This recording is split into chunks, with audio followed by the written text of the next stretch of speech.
शूद्र ब्राह्मण क्षत्रिय वैश्य शूद्र चांडाळाही अधिकार चांडाळाही अधिकार बाळे नारी नर आदी करोनी वेश्याही बाळे नारी नर आदी करोनी वेश्याही औडंबरीचं नृत्य करणारी वेश्या तिला पण भजनाचा अधिकार आहे.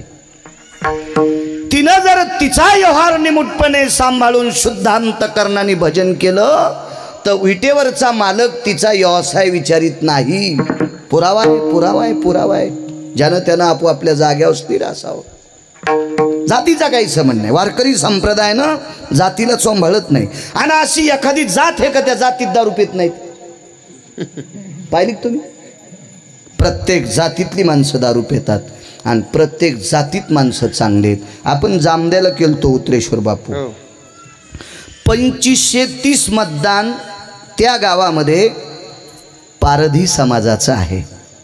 औषधाला दुसरा माणूस त्या गावात नाही. 2530 मतदान सोपान बाबा पारधी समाजाचे. 427 माणसं पारधी समाजाचे माळकरी आहेत. कशाला आपली काय लायकी आपण दुसऱ्याला नाव ठेवायची? अद्याप नाही, अद्याप नाही, अद्याप नाही. मला असं वाटतंय आपण नदीत इसळल्यावर निघत नाहीत, दुसऱ्याला बुटकं भर पाण्यानं कशाला आंघोळ घालता? लायकी नाही ना आपली, लायकी नाही, लायकी नाही. आणि आवाक्याच्या पलीकडे बोललंच नाही पाहिजे. बळेवी न शक्ती बोलू नये. या संप्रदायाला चांगलं वागणाऱ्याची किंमत आहे. काही संबंध नाही श्रीमंत किती आहे, पैशावाला किती आहे, भिकारी किती आहे, त्याच्या अंगावर कपडे कसे आहेत, काय काय काय संबंध नाही. फक्त तो चांगलं किती वागतो याला किंमत आहे. या संप्रदायात आचरणाला किंमत आहे, अभ्यासाला नाही. अभ्यासाला नाही. अख्खी ज्ञानेश्वरी पाठ आहे, पूर्ण संपूर्ण गाथा पाठ आहे. आणि यांच्याकडे बघितल्यावर त्याच्या पोटात डब्बा उठतो असं समजायचा. पुन्हा एक हरामखोर रावण जन्माला आला.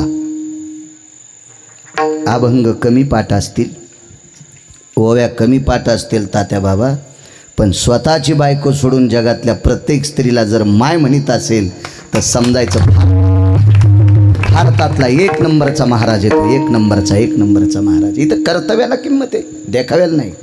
चला, ज्याचं कर्तव्य गोड आहे का ती माणसं फार टोकाची असतात. पंढरपुरातला मालक मग जात बघत नाही. चारवाकाने विचार केला असं का झालं असेल, माय कंटाळा करती. आणि तिथं देवानं 27 दिवस बाळांना ते धुवा, नाऊ घालावा, सोयराबाईचे लुगडे धुवा, स्वतः स्वयंपाक करा. 12 दिवस पत खाऊ घातली. पत पत पत पत माणसाला कळत नाही, बायकाला माहीत असते पत.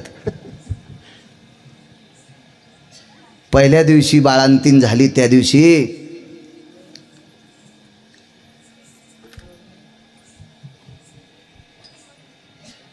फळं शिजून देत होते. फळं, मी काय बाई नाही आणि एखाद्या जन्मात असेल तर मला काही माहीत नाही.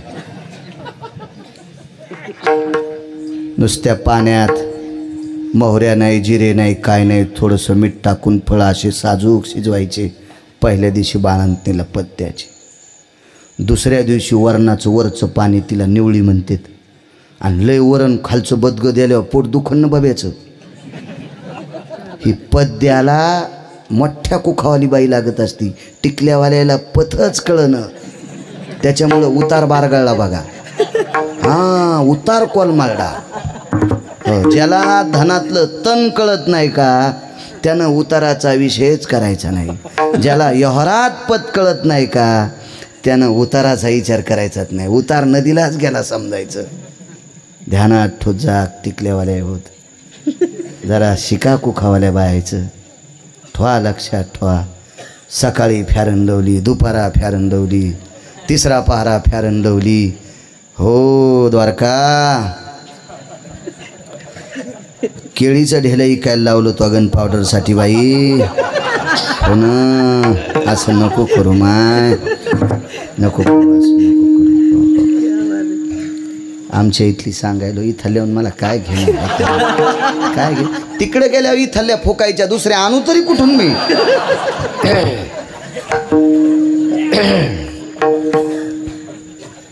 पण मालकानं 27 दिवस पत्ते गठुड आणलं हो, गठुड आणलं. ज्वारीचं पीठ, गव्हाचं पीठ औषध करून आणलं. औषध माझ्या लहानपणी बाळांतनीला केलेलं जे औषध, त्याला औषध म्हणत होते. काळ्या पाठीचं खोबरं, बदकावानी खारका, ते वाकड्या तोंडाचे काजू, ते असे पिवळे आडळ टरकलं काढलेले ढवळे शिपीत बदाम, उमरावती साखर, लोणकड्याचं गावरान तूप आणि सगळं एकट्या, पुन्हा डिंक, त्याच्यात थोडीशी सुंठ अशी कुटून टाकलेली, पुन्हा जरासा ओवा टाकलेला, खसखस भाजून कुटून टाकलेली. हे असं खाल्लं की अशी टरबुजावणीच गालं होते माणसाला. लेकरं ते खाते, बाया म्हणायच्या ए बाब्या औषध आहे त्याच्यात. सांगा मोठी माय म्हणत होते की नव्हते त्याला औषध. हे कोणी केलं माहिती औषध? माझ्या पंढरपुरातल्या मालकाने केलं. लुगडं नेसलो सोपानराजे, लुगडं नेसलं, लुगडं चंद्रकोर लावली, लालबुंद नाटी नेसली, कपाळाच्या पुढं 1.5 इंच पदर घेतला. त्या लुगड्या संग पदर तवा येत होता. आता येत नाही का काय काय लुगड्याला? नाही, आता घेऊच नका. तुम्हाला बाळ्याची शपथ आहे गिरगावची. पहाटच्याला बाळ्या मारावा आणि त्याच्या शापानं तुमचा संसार उलटावा. काय किती किती सप्ते झाल्यावर सुधरतान तुम्ही? सप्ते फक्त महाराजाला खपक्या पाकिट द्यायचं, महाराज श्रीमंत करायचा, तुम्ही सोनाराच्या फुकणीवानी तसेच इकून तिकडे हवा. देशाच्या 2 गोष्टी झाकलेल्या असावा. या पवित्र भारत देशातली संविधान आहे, आपल्या वारकरी संप्रदायातली आचारसंहिता, शब्द चुकीचा गेला, संविधान माफी असावी. या वारकरी संप्रदायाची आचारसंहिता आहे. या देशातल्या 2 गोष्टी झाकलेल्या असावा. 1 पैसा. किती जरी असले तर डायरीच्या पुढून ठेवू नको सुंबळ्या, आतल्या खिशात ठेवत जाय. आणि डायरीच्या पुढं त्यानं ठेव, त्याच्यापेक्षा भारतात कोणी मोठा नसावा. डोसक्याला केस कमी इतकं कर्ज आहे, पुढून नोटा ठेवतो. हां, दहिल्या देईन कोणी तुला? दहिल्या माहिती? आमच्याकडं ओढून टाकलेल्या दुंडकाला दहिल्या म्हणते. तुकडे दुंडक. पैसा झाकलेला असावा. पाया पडून सांगतो माझ्या माईंनो, माझ्या वारकरी संप्रदायानं तुमची दखल घेतली. ज्या घरी कुलस्त्रिया, राज्य, राणी व संपत्ती, म्हणून या देशाची स्त्री अंग भरून कपडे घातलेली असावा. या देशाची स्त्री अंग भरून कपडे घातलेली असावा, वस्त्र नेसलेली असावा, 2 गोष्टी झाकलेल्या असावा. विठाला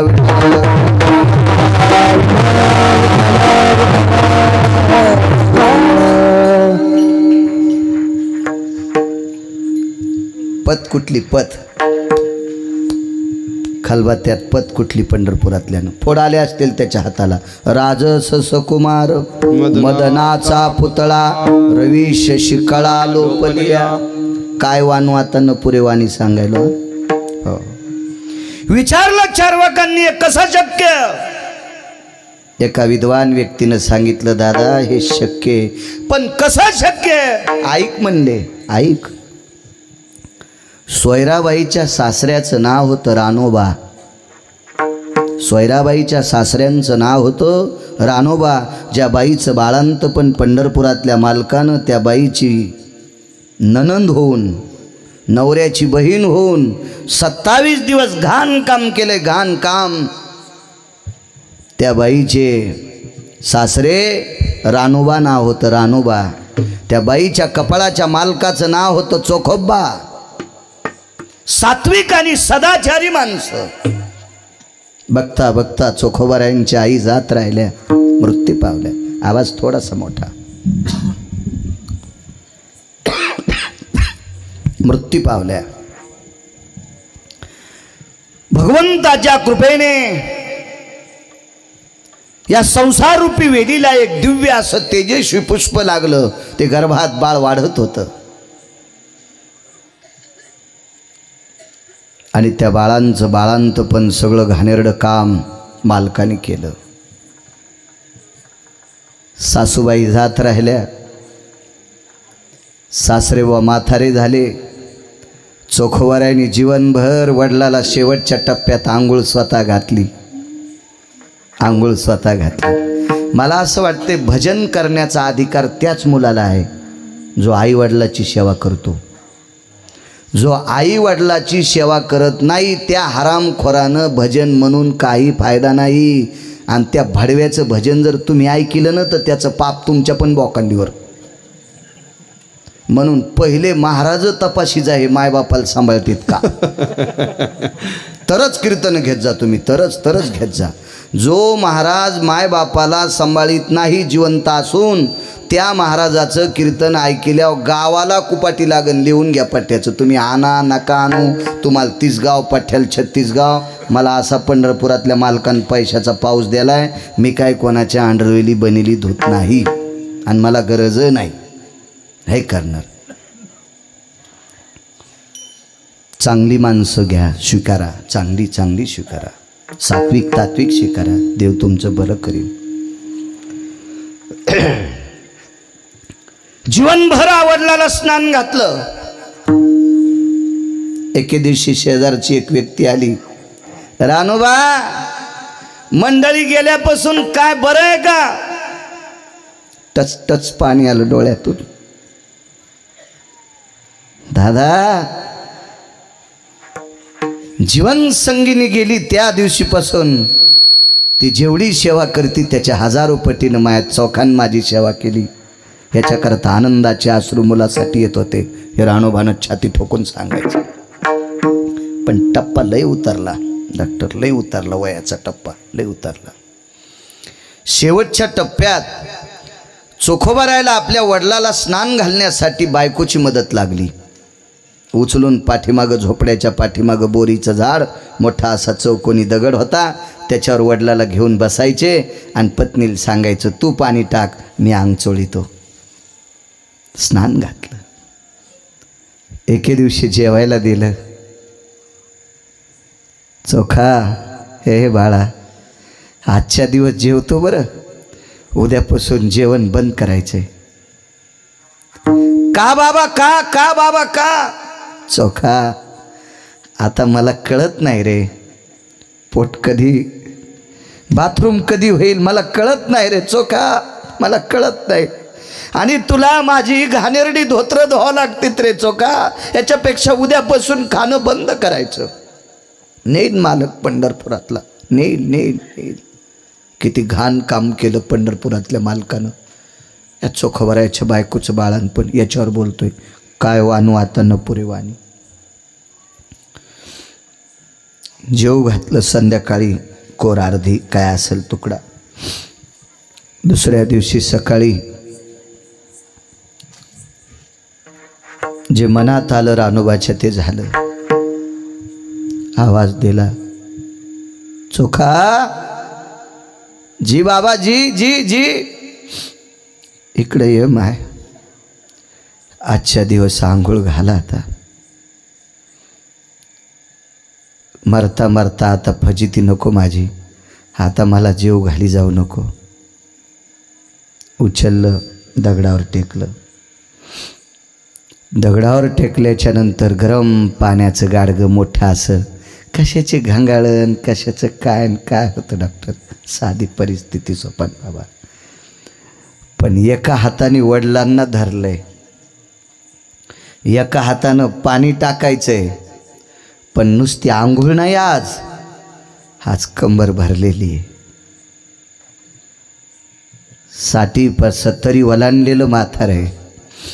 10 मिनिटं बापाला धरून बोरी खाली बसले दगडावर आंघोळीच्या. काम करता करता बायकोनं मालकाकडे बघितलं. आपले मालक आंघोळ घालीत नाहीत, धुत नाहीत. मामांजीला काय कारण आहे? खुनीलं, हातानं खुनीला आज नाही घालतायत, आज कंबर धुवावं लागती. जवळ आल्या, मालक एक बोलू, तुम्ही पाणी टाका, मी मामांजीची कंबर धुते. सासऱ्याची कंबर मी धुते. सुनाच्या मुखारविंदातून पडलेलं वाक्य सांगतोय.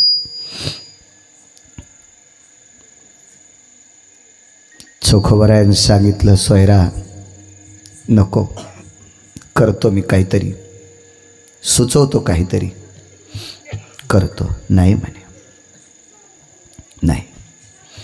सोयराबाईने हळू उचकून मालकाला सांगितलं, मालक तुमचे बाबा आहेत, तुमचे वडील जितक्या वयाचे येतं याच वयाचे माझे पण वडील होते, पण माझे वडील गेले मालक, माझी आई पण गेली, तुमची आई गेल्या, तुमचे बाबा आहेत.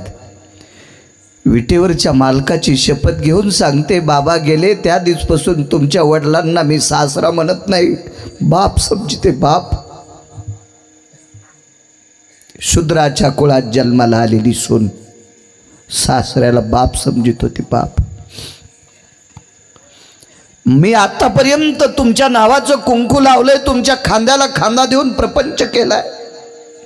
याच्यात तिळा इतकी जर विसंगती नसेल तर माझ्या कर्तव्याची शपथ आहे, तुम्ही पाणी टाका, मी तुमच्या बाबांची कंबर धुते. काय हरकत नाही.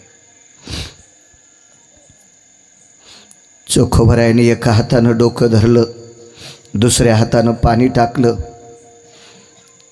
आणि सोयराबाईनं सुनबायांनी वयस्कर झालेल्या सासऱ्याची कंबर धुतली. अर्ध धोतर फाड कमराला गुंडाळलं, बाजावर आणून टाकलं. नाही जेवलं म्हातारं पुन्हा तिथून पुढं. जाच्या आधी 2-3 दिवसांना आवाज दिला, सुनबाई, सुनबाई. मी तुम्हाला ऐकू जाण्यासाठी मोठ्यानं बोलतोय, इतका जोरात आवाज कसा येईल? सुनबाई. चोखोबरायाने सांगितलं, सोयरा बाबा बोलवतेत. गेल्याजवळ म्हाताऱ्याने मुलाला सांगितलं, चोखा बाजाव लांबलेले पाय मला आखडत नाहीत, आता तू माझे पाय मागं घे आणि सुनबाईला पायत्याला बसू दे. सासऱ्याने सुनेला पायत्याला बसिलं आणि एक विचारलं, चोखा परवाला माझी कंबर कोणी धुतली रे? मी धुतली. चोखोबराय म्हणले, मी धुतली, मी धुतली. काय वानवाता नपुरेवाणी सांगतोय, मी धुतली, मी धुतली. रानोबा नावाचे चोखोबरायांचे वडील म्हणले, चोखा अरे मी विटेवरच्या मालकाचं भजन केलं, तू त्या मालकाचं भजन केलं, भजन करणाऱ्याने खोटं नाही बोललं पाहिजे. नमो त्या वचन सत्यवदे. देहूतले मालक तुकोबराय खरं बोलणाऱ्याच्या पाया पडतात एक, आणि आई वडिलाची सेवा करणाऱ्याच्या पाया पडतात एक. पुरावा सांगा बापू. नमो तया माता पित्याचे पालन, नमो तया माता पित्याचे पालन, नमो त्या वचना सत्यवदे, सत्यवदे, नमो त्या वचना सत्यवदे, नमो तया माता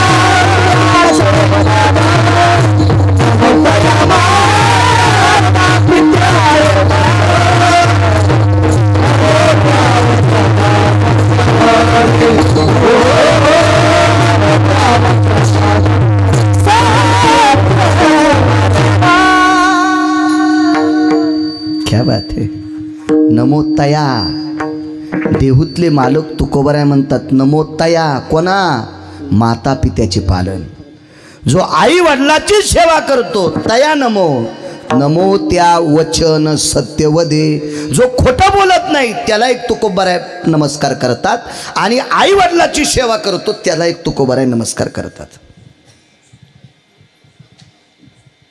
सोपानराजे, जगातलं आई वडिलासारखं दैवत मोठं कुठलंच नाही. माता पिता याची करीत जो सेवा, एका जनार्दनी सेवा श्रेष्ठ तो, एका जनार्दनी सेवा श्रेष्ठ तो. माता पिता याची करीत जो सेवा, एका जनार्दनी सेवा श्रेष्ठ तो, एका जनार्दनी सेवा श्रेष्ठ तो.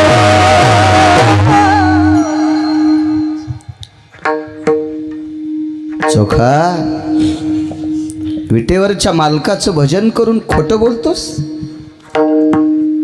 आणि उभ्या आयुष्यात मी तुझा खोटा एकही शब्द ऐकला नाही आणि मरता मरता बापाला खोटा शब्द बोलतोस. तू माझी कंबर धुतलीस. लक्षात ठेव चोखा, माझी कंबर धुताना मला बांगड्याचा आवाज आलता.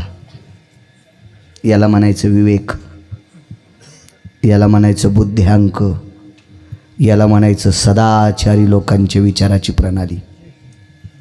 लंगेज सदाचारी सदाचारी. चोखा, माझी कंबर धुताना मला बांगड्याचा आवाज आला.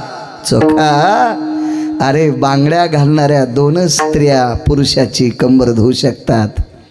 वय झालेल्या बापाला मुलगी कसल्याच प्रकारचा अनमान करीत नाही. म्हाताऱ्या बापाला लेकरू समजून बापाची कंबर धुती, ती लेक असती. आणि दुसरी एक स्त्री कंबर धुत असती, तिचं नाव आहे पत्नी. चोखा, आई कधीच गेली, बायको जात राहिली, कधीच गेली. आणि माझी मुलगी बुलढाणा जिल्ह्यात आहे आणि आपण मंगळवेढ्यात सोलापूर जिल्ह्यात राहतो. सोलापूर जिल्ह्यात मंगळवेढ्यात आपण राहतो आणि माझी कन्या निर्मळा नावाची माझी मुलगी, तुझी बहीण, ही बुलढाणा जिल्ह्यात मेहुणा राजा नावाचं गाव आहे, तिथं आहे रे चोखा. आणि मग ती इथं आली नाही, बायको मृत्यू पावली, आई लहानपणीच तुझी आजी गेली आणि माझी कंबर धुताना बांगड्याचा आवाज आला.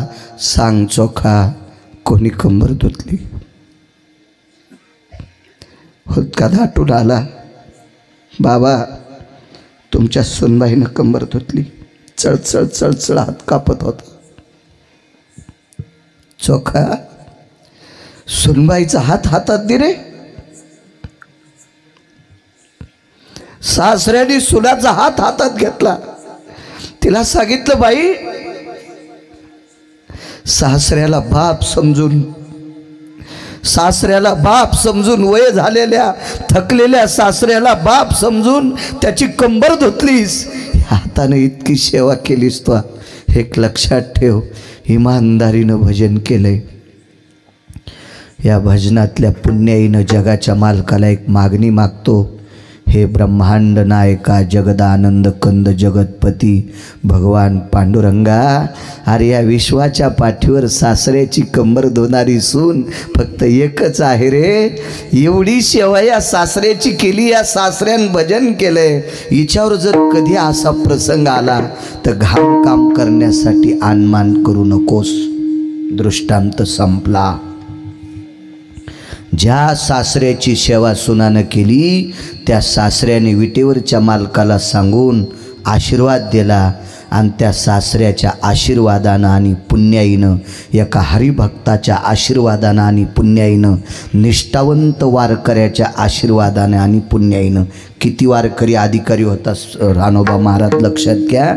दरवर्षी तुमच्यासारख्या श्रीमंत माणसाची आंब्याची डाल पांडुरंगाला पोचिती करायची. त्या गावातला माणूस पांडुरंगाला आंब्याची डाल दिल्याशिवाय आंबे खात नव्हता आणि ती डाल चोखोबारायचे वडील नेऊन द्यायचे. 30-35 वर्ष ती डाल नेली, पण एका वर्षी शेवटच्या 35व्या वर्षी डाल पुजाऱ्यानं सोडल्याच्या नंतर सोपानराजे आंबा अर्धा चोखल्याला निघला. पुजाऱ्यानं मारलं रानोबा नावाच्या व्यक्तीला. मूर्खा, शूद्र आहेस तू, उष्टा केलेला आंबा पंढरपुरातल्या मालकाला देतो. रात्रभर झाडाला बांधलं आणि रात्री 1 वाजता विटेवरचा मालक पुजाऱ्याच्या स्वप्नात गेला. अरे पुजाऱ्या, ते आंबा रानोबा नावाच्या व्यक्तीनं नाही चोखला, मीच चोखलाय आणि अर्धाच चोखला, अर्धात त्याला प्रसादासाठी देऊन टाक. पुजारी पुन्हा चंद्रभागे स्नानाला गेलं. ओल्या कपड्यानं देवानं चोखलेला आंबा शिरांबो हातात घेतला आणि रानोबा नावाच्या व्यक्तीच्या पायावर डोकं टेकलं. रानोबा चोखोबारायचे वडील.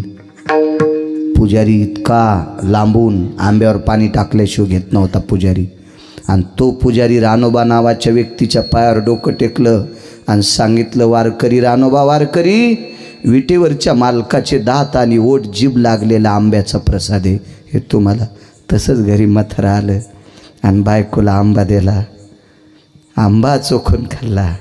झालेला पुत्र नाव ठेवलं चोखोबा. नाव ठेवलं चोखोबा. ज्या चोखोबारायच्या वडिलाला, ज्या सोयराबाईच्या सासऱ्याला अर्धा तोंडातला प्रसाद पंढरपुरातला मालक देतो सोपान बाबा, ते किती निष्ठावंत वारकरी असेल. आणि त्या निष्ठावंत वारकऱ्याच्या पुण्याईमुळं सोयराबाईचं बाळांतोपण पंढरपुरातल्या मालकानं केलं. ही वारकऱ्यांची ताकद आहे. म्हणून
काय ताकद आहे वारकऱ्यात.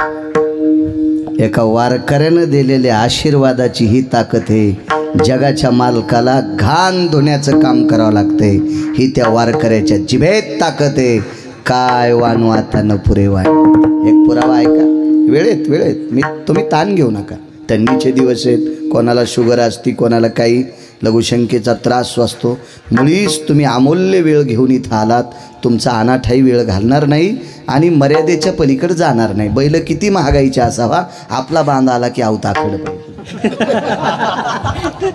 हो, हौसात आल्यावर बांध फळा हंगन रूम नेन त्यानं. असं नाही करणार. शेतकरी मी, शेतकरी ओरिजिनल शेतकरी आहे. पुन्हा असा बांधावरला नाही. 150 क्विंटल कांदे झाले, गुंठाभर जमीन नाही, पत्राव लावले होतेच का? असं नाही. ओरिजिनल शेतकरी. म्हणून तो लॉकडाऊनमध्ये ताण नाही आला.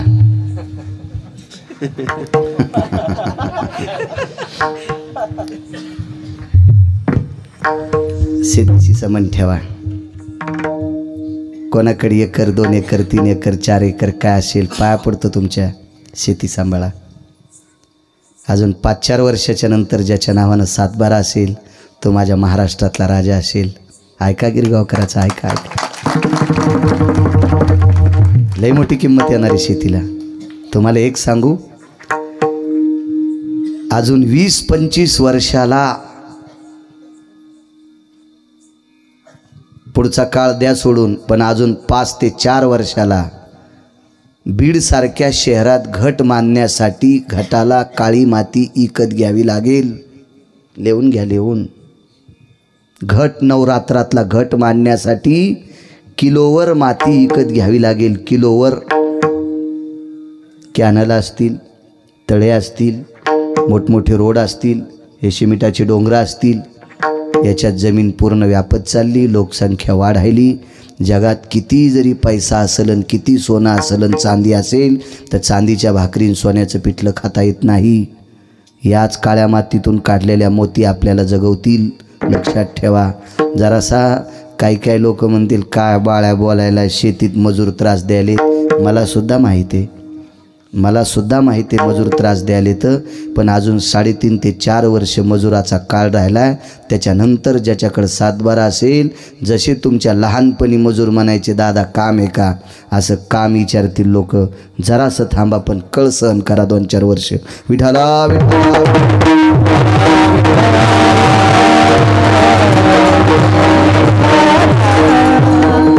मी मजुराच्या सुद्धा विरोधात नाही, मी मजुराच्या पण विरोधात नाही. मजूर शेतकऱ्याच्या का त्रास देतं माहिती आहे का? 69 वर्षपूर्वी ज्याच्याकडे जास्त जमीन आहे त्यानं झोपीत गडी तुडिले, बोटा सगट तुडिले. त्याचा परिणाम आता हा आहे. आणि आता 12 ते 13 वर्षापासून मजूर ह्या बोटावर त्या बोटावर थुका करायले. इतकं शेतकऱ्याला येडगळ समजायले मजूर. अजून 2-4 वर्षाला त्याचे उलटे दिवस सुरू होतील. कारण कोणाच्या बापाची जहागिरी नाही, निसर्ग कोणाच्याही बापाची जहागिरी नाही.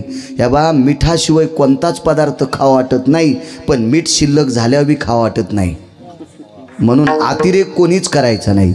एका बाईची इथं 5 क्विंटल सोने, धन्यवाद, अभिनंदन, मोठेपण. तिनं मंगळसूत्र छटाकाचं घालावं, पण 5 क्विंटल सोनं म्हणल्यावर भोगीच्या दिवशी 9 किलोचं डोरलं घातलं, एकादशीला पहाटच मेली. वजन 9 किलो छातीवर वजन म्हणल्यावर कशी वाचन दोरकी, पहाटच मेली. अतिरेक नसावा. मग कोणीच अतिरेक करायचा नाही. त्याचा परिणाम काळात भोगायला येत असतो. लक्षात घ्या. काय वान वाता न पुरे वाणी. बघा पुढे. एकदा भीम नावाची व्यक्ती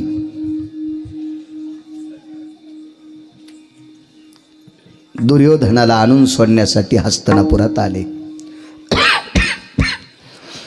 तुम्ही म्हणताल पांडव आणि कौरव तर हस्तिनापुरात राहत होते. नाही, वाद झाल्याच्या नंतर हस्तिनापुरात पांडव राहिले आणि इंद्रप्रस्थामध्ये आपलं हस्तिनापुरात कौरव राहिले आणि इंद्रप्रस्थात पांडव राहिले. 35 गावाची जहागिरी होती पांडवांना. पण एके दिवशी हा हरामखोर दुर्योधन बोंबलत गेला तिथं. आणि रात्री राजाच्या लेकराला कसं एकटं पाठवा म्हणून अहिंसावादी धर्म, सत्यवादी धर्म, सात्विक सदाचारी पुण्यशील वृत्तीचे धर्मराजा भीमाला सांगितलं हस्तिनापुरात युवराजाला नेऊन सोडा.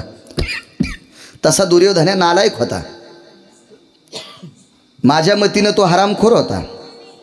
आपल्या कुटुंब व्यवस्थेतली, आपल्या कुटुंब प्रणाली, भारतीय संस्कृती ही कुटुंब प्रणाली व्यवस्थेतली प्रणाली आहे. या भारत देशाला विदेशात जर ओळखल्या जात असेल तर भावानं भावावर प्रेम करावं, जावानं जावावर प्रेम करावं. एकत्रितेचं फार मोठं ब्रीज जर काय असेल, बिंब असेल तर हा भारत देश आहे. 85 वर्षाच्या नवऱ्याला जोपर्यंत हात चलते तोपर्यंत आवजावं बोलून आपल्या मालकाला जेवायला वाढणारी स्त्री या भारत देशाची आहे. या भारत देशाची फार मोठं नाविन्य. नेपाळ नावाच्या देशातला एक थोडासा कोपरा सोडून दिला तर पृथ्वीवर जितके देश आहेत एकाही देशात भारताच्या व्यतिरिक्त डोकं भरून पदर घेणारी स्त्री सापडणार नाही. तो माझा भारत देश आहे. या भारत देशामध्ये कुटुंब प्रणालीला फार मोठी किंमत आहे. कुटुंब प्रणालीत विशुद्धपणा करणारा हरामखोर दुर्योधन मोठ्या भावाची पत्नी आई समान असते, त्या आई समान भाऊजाईला ज्यानं मांडीवर बसविलं तो हरामखोर दुर्योधन होता. त्याचा पाहुणा तुमच्या गावात आहे का? नाही. मग काय ताण नाही. नाही तो उगम गाडी फोडायचा. आमच्या दुर्योधनाला दुर्योधने काऊन म्हणला. हो मूर्ख होता तो. बोलण्याचं तादात्म्य नव्हतं त्याला. मावल्या म्हणत्याला आम्हाला बाळू महाराज चरचर बोलतो. तुमचा आणि माझा वाद नाही, घराला घर नाही, बांधाला बांध नाही. फक्त मी याच्याकरता म्हणतोय माझ्या वारकरी संप्रदायाने तुम्हाला डोक्यावर घेतलंय, तुम्ही चुका करता कामा नाही म्हणून बोलतोय. दुसरा एक मुद्दा सांगतो. बाप किती जरी शहाणा असेल तर आई जितकी लेकराला वेळ देऊ शकते तितका बाप देऊ शकत नाही. म्हणून या देशाची हिरे घडवण्याची ताकद तुमच्यात आहे. लेकरांना संस्कार देण्याची ताकद तुमच्यात आहे. म्हणून तुम्ही चुकता कामा नये. तुम्ही चुकता कामा नये. पदराच्या बाबतीत बोललो असेल ती या पवित्र देशातल्या राजाला, एका राजाला 1800 बायका होत्या. ती रात्री झोपेतून उठली तरी पदराला हात लाईत होती. तो राजा गोपीचंद राजा होता. फार नियमित, फार प्रणाली येतात. आजही जुनी बाई दुसऱ्याच्या शेतात तूर कापित असेल, सोयाबीन कापित असेल, कापूस येचित असेल, बांधावर मालकाचा पटका आणि टोपी पाहिल्याबरोबर कापूस असता असता तूर कापता कापता पण त्या जुन्या मजुराच्या बाई, जुन्यातली बाई तिचा हात पदराला जातो. मालक आपलं डोकं बघतील का? इतकी संस्कृती जोपासणारी स्त्री माझ्या पवित्र भारत देशाची आहे. म्हणून तुम्हाला बोलतो माझ्या माईंनो, चुका नकोय, चुका नकोय.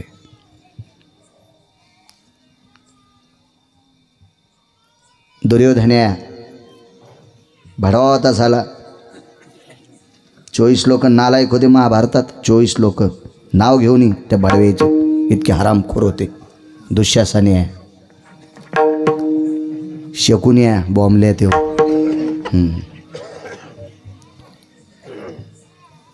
लोक दुसऱ्याला बदनाम करतात. रामायण आणि महाभारत नीट वाचा आणि ज्यानं ओरिजिनल पाठ केले त्याचं ऐका. हो वया घेणार आहे ना का? इति श्रीरामचरित्रो प्रसंगो अध्याय हरे नमः. आता त्या ठिकाणी काय शोध घेण्यासाठी म्हणे काय तो बघा मारीच गेला बरं का. अरे मारीच नव्हता गेला रे, काल नेहमी गेलता. जरा वाचून सांगत आहे ना. हा कुठला तू? पाहुणी ग्रंथ करावे कीर्तन आमचे महाराज ऋषिकेशला शिकले.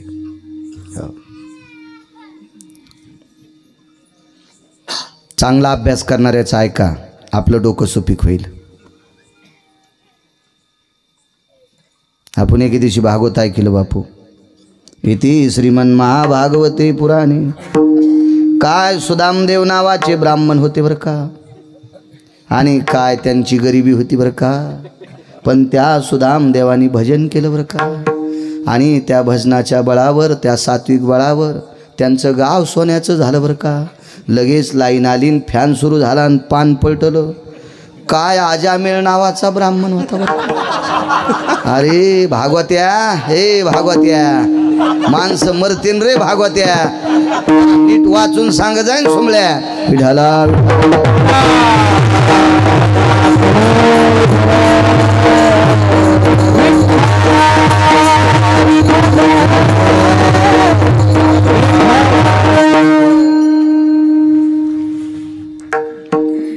हस्तिनापूरला दुर्योधनाला सोडायला भीमदादा गेले आणि दुर्योधनाने भीमाला यथेच्छ पाहुणचार केला. सोपनराजे भीमाला गोड पदार्थ आवडत होती. लाडू खाऊ घातले, गावरान तुपात साखरेत घोळलेले, यथेच्छ प्रसन्न केला भीम. आणि दुर्योधनाच्या अंतःकरणामध्ये कपटाची डाळ शिजत होती. त्या दुर्योधनानं सांगितलं, भीमदादा माझ्याकडे पूजाविधीचं कर्म आहे आणि त्याच्याकरता मला मानस सरोवरातली सुवर्ण कमळाची फुलं पाहिजे. भीमदादा म्हणले मी आणतो. बळ होतं मी आणतो. मी 9,000 नागाचं बळ होतं. भीमाला 9,000 नागाचं बळ होतं. 9,000 नागाचं. मी काही भीम होता तेव्हा तिथला कोणी नव्हतो. फक्त पुराण वाचतो. पाहावे पुराणी माझ्या देहूतल्या मालकांचं वाक्य. तुका म्हणे नाही पहावे पुराणी. देहूतल्या मालकांचं. जिथं तुकोबाराय मान्य करतात तिथं गिरगाव करायला नीट चालावं लागेल. नीट या लोकांचं आपल्याला मानावं लागेल. आपल्या काय बापाची जहागिरी म्हणून सांगणं. हानतील लोक आम्ही काय बी सांगितलं आणि आम्ही आमच्या मनचं सांगितलं. पप्याची माय ऐकायची नाही म्हणजे आमची बायको. तर तुम्ही कशा ऐकता कशा ऐकता. या संत लोक त्यांचा विचार मांडायचे आपण आपले नाही. त्यांची मांडायची. भीमदादानं सांगितलं मी आणतो. आता 9,000 नागाचं बळ म्हणल्यावर ते कसे गेले असतील पाण्यामध्ये. असे गेले असतील का. किती खोले बापा. पाय घसर तू काय इथं शेवाळे काय बापा. खेकड्याचं घर दिसायला बापा. बापा दाताची माशी गेली रे इकून. अशी वजह असलेच काय. थळाल शेवडी टाकली मानस सरळ. काय वानवाता न पुरे वाणी. शेवटचा पुरावा. उडी टाकल्याबरोबर पाणी किती उडालं असेल का तुम्हाला एक कळतं का. इरीवर मुटका आहे का नाही. इरीच्या पाठथरावर तात्या बाबा जितके लोक उभे असतील का आणि भरेऊन मुटका हाणायचा. भर म्हणजे थारुळ. तुम्हाला सोपंडाजी कळत नाही. तुम्ही काय मान हलवू नका आणि गोबी म्हणू नका. मला खाती के गालन ना हाती के बाल लगेच कळते. तुम्हाला दादानं चिमटा बसूच द्याला नव्हता. इठाला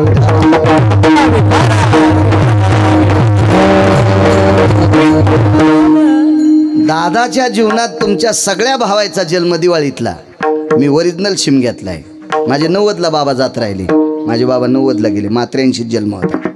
त्याच्यामुळे मी शिमग्यातला. आता माझ्यासाठी कोट्टीनं दिवाळी असेल. आता इचकू नका आताचं मागचं सांगायला मी.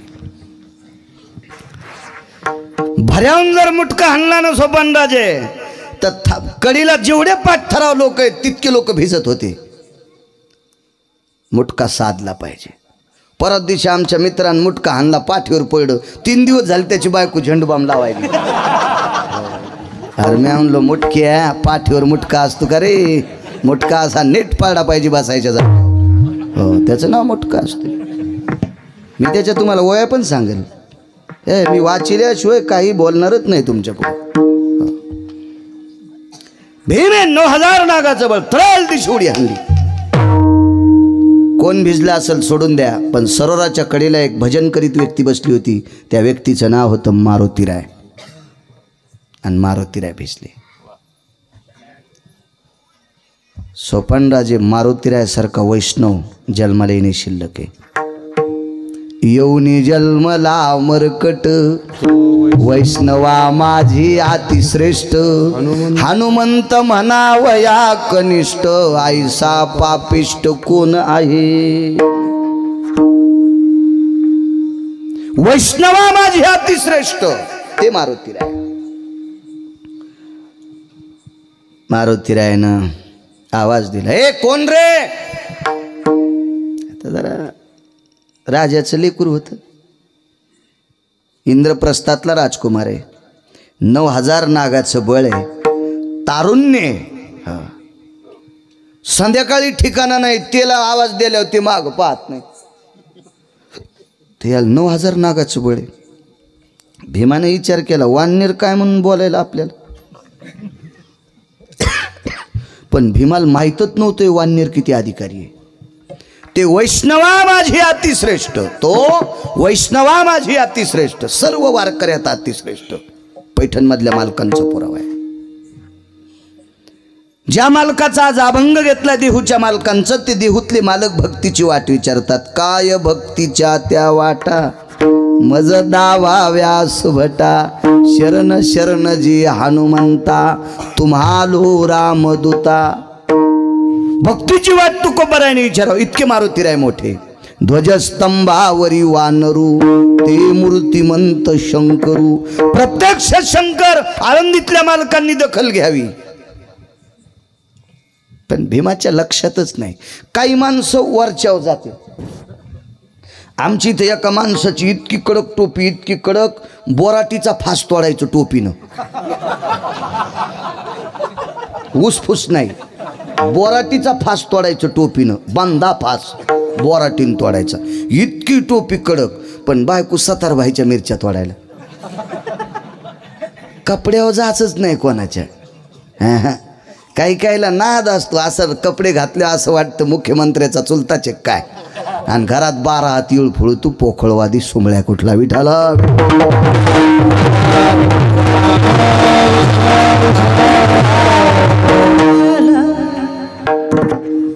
अंथरुणा इतके पाय पसरावा, भरत नसते, थंडी वाजत नसती, आवाका चवाका करायचा नाही.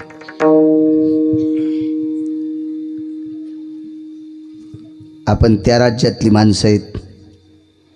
या राज्यातल्या जुनाट लोकांनी संध्याकाळी जेवण झाल्यावर झोपताना चिमण्या इजून झोपलेली माणसं पाहिली.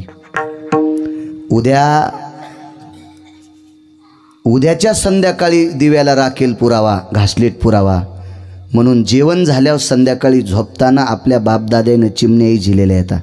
आपण त्या गरिबीत जन्माला आलेले आहेत. आपण कलईत भजे नाही तळायचे. हां, कलई उतानी झाल्या मग मुंबईच्या पलीकडे जावं लागतं संडास उपसायला. हो, हिशाबात फॅरंदवली लाई जा माझ्या माईनं. हिशाबात हो, नाव्याच्या दुकानात कमी सामान इतकं कोपऱ्यानं ठुलेलं. हो, नका असं करू. कारण बायको आणि नवरा हे संसाररूपी रथाची 2 चाकं येतं. बायको आणि नवरा, पती पत्नी हे संसाररूपी रथाची 2 चाकं आहे. त्याच्यातलं एक चाक जरी कानं झालं ना तर गाडी, बैल रस्त्यानं चालले तरी गाडी पवळीहून जाती.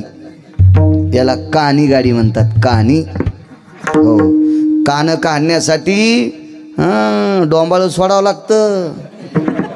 जीनच्या पॅन्टीवाल्यानं काहीच हसू नका, तुम्हाला डोंबाळं कळतच नाही. डोंबले होत डोंबाळं जुन्या माणसाला कळतं. 2 दांड्यांमधली आखोडी दांडी ती डोंबाळं असती. हो, तिला लोखंडाच्या शिवळानं कैची घ्यावं लागती. मग डोंबाळं ढिलं करायचं, मग गाडीच्या दांड्या ठोकायच्या, आणि मग कासरा इकडच्या आखरीवर टेकून धुराच्या मधल्या बिंबा ठोवायचा. पुन्हा कधी कधी आग बी ठोकावा लागायचा. आग जर लयच एकीकडे गेला तर चाकाच्या आणि आखरीच्या मधात एक गुटखा टाकीत होते, त्याला चाबरं म्हणत होते. नाव असू द्या ना काही बी. हे जुनं ध्यानात ठेवा. ह्या मागच्यानं हे तपासलंय, हे अनुभवलंय, हे भोगलंय म्हणून आपण सुधारित काळ पाहतो. आपल्या बापाची जागिरी नाही, आपल्या आजोबा पंजोबांनी आपल्यासाठी काबाड कष्ट केलेत, त्यांच्यामुळे आपण सुखाचे दिवस पाहतो. कधी उलट फिरून बघत जा मागच्या इकडं, बघत जा. जे संसारात नीट वागतो ते परमार्थात येण्याच्या लायकीचं. ज्याची आहिकची धड नाही आणि त्याची परत्रपूस अशी काही. ज्याला मातुड्याच्या सडकाव संडासला नीट बसता येत नाही, ते चिंतामणीच्या सडकाव तो कुठं हागन. म्हणून वरी नेण्याच्या लायकीचं नाही ते. आगा सुटे तयाची आपरी, घाणे अवघानित निर्धारी, का विष्टाले पाभास करी घ्यायची बापा. याला खाली येऊन सांगितलं असतं पण बस झालं. पुन्हा म्हणतील बाळालं अभ्यास वगैरे, पण कोणी कुठं हातो घाली तू. हे असं इचकीत येत माणसं. मग त्याच्यामुळे जर जपावं लागतं. काय करावं आहे का नाही. बरं, जाऊ द्या. अजून 10 वर्ष जर वाचिलं ना मग याचाही अर्थ सांगेल. विठाला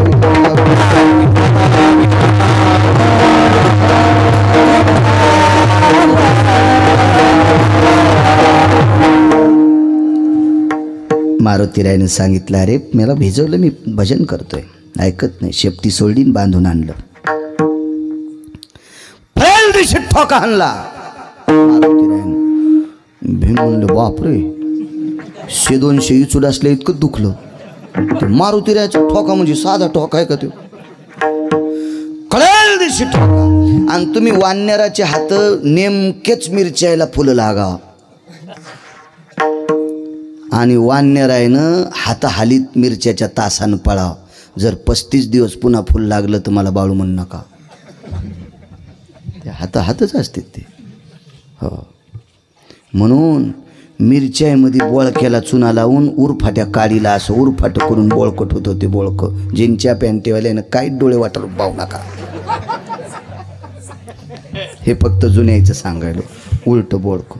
त्याच्यामुळं 4 आघात टळत होते. त्याच्यापैकी एक वानराचा आघात टळत होता. ते का टळत होता? ही गोळी राहू द्या, रिॲक्शन येते सगळ्या गोळ्या एकखट्या घेतल्यावर घाम येत असतो म्हणून ही पुढच्या कीर्तनात सांगू. शहाण्या डॉक्टरनं पहिल्याच चक्रात पेशंट नीट कावत नाही केला पाहिजे. दवाखाना इकावं लागेल ना, म्हणून चिठ्ठीच्या खाली लिहावं लागतंय अजून 3 दिवसाला भेटायला या. तसा मी सुद्धा यायच्यातला डॉक्टरच आहे. त्याच्यामुळे ही गोळी मागत ठेवतो. विठाला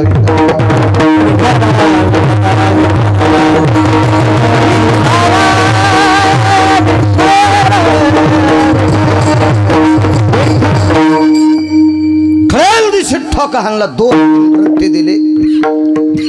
आपटू भीमाला आदळलं. कातडी गेली भीमाच्या अंगाची. लाल बुंद भीम झाला. मग मारुतीराय म्हणले काय नाव रे? लाल होस तर हाणलं ना, आता नाव विचारायला. मारुतीराय नाव काय विचारलं माहिती आहे का? ते म्हणले मी आत्तापर्यंत लय लोकांसोबत कुस्त्या खेळल्या पण एक टिकलं नाही. 4.5 घंटे हाणून बी बेटा अजून उभंच आहे. म्हणून पुरुषार्थ संपन्न व्यक्तीची स्तुती करावी आणि त्यानं स्तुती केल्यावर प्रसन्न व्हावं. भोंगाऱ्यानं नवाजल्यावर माणसानं फुगूच नाही. एक जणाला संडासला तांब्याण्यात आहे ना, ते म्हणला काय पैलवाने तसाच आला ना तू घरी. आणि तू पैलवानाची स्तुती त्यानं बी काय रानबोक्यानं फुगायचं. यानं स्तुती केल्यावर स्तुती विद्वानानंच करावी. विद्वानानं. आणि स्तुती करण्यासाठी विद्वत्ता लागते, निंदा करण्यासाठी विद्वत्तेची गरज नाही. बाळू महाराजाच कीर्तन कस गायचं? लेच बेकार झालं. नाही काय बेकार बापा, ते जे बोललं ते मी कशाला सांगू. इतकं बेकार कीर्तन म्हणे त्या बाळू महाराजाचं. इतकं बेकार बाबा आपण तोंडातून काढूच शकत नाहीत. एक जण म्हणला बाळू महाराजाच कीर्तन लय खास झालं. अभंग कोणता होता? बापा माहित नाही. थोतरीतच हानीन म्हणले. मग तू कस काय स्तुती कराय? तुला अभंग घेतलेला माहित नाही, तू वर्णन कसा करतो? वर्णन करण्यासाठी अभ्यास लागतंय आणि निंदा करण्यासाठी बुजदिलाला पण करता येते. विढाला विढा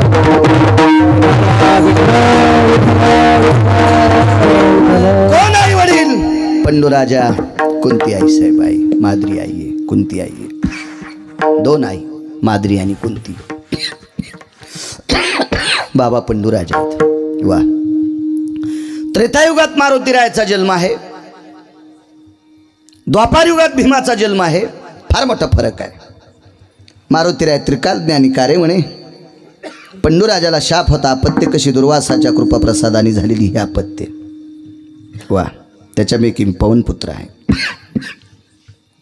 वायूच्या मंत्राचे भीम होते. मारुतीरायाच्या डोळ्यातून पाणी आलं. मी वायूचा पुत्र आहे आणि हा वायू मंत्रोच्चारातला आहे.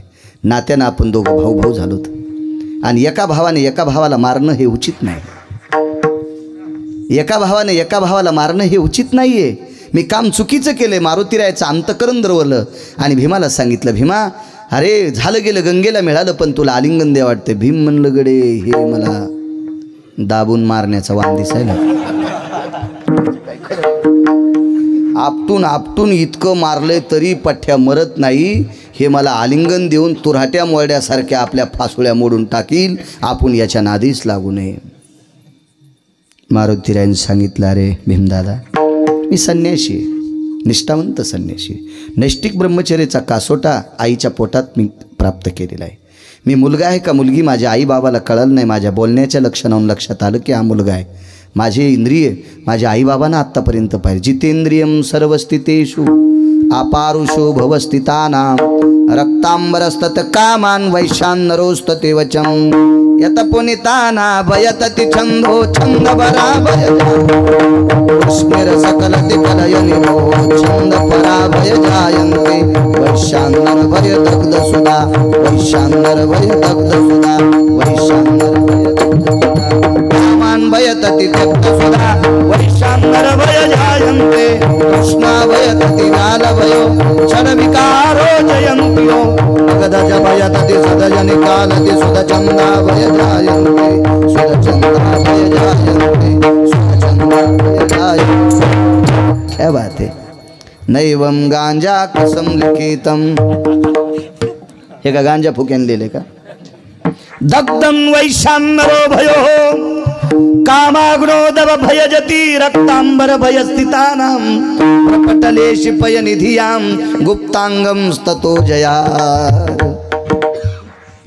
अनिष्ट शरीरावर प्राप्त झालेली इंद्रिय आईच्या पोटात बांधून घेतली होती, ज्या इंद्रियाच्या प्रबल्याने विश्वात बऱ्याच लोकांचं धोत्तर काळं झालंय, अशी नास्तिक प्रवृत्तीची आभासाला गेलेली इंद्रिय आईच्या पोटात बांधणारा संन्यासी मी आहे। 19 संन्याशापैकी 1 नंबरचा मी आहे।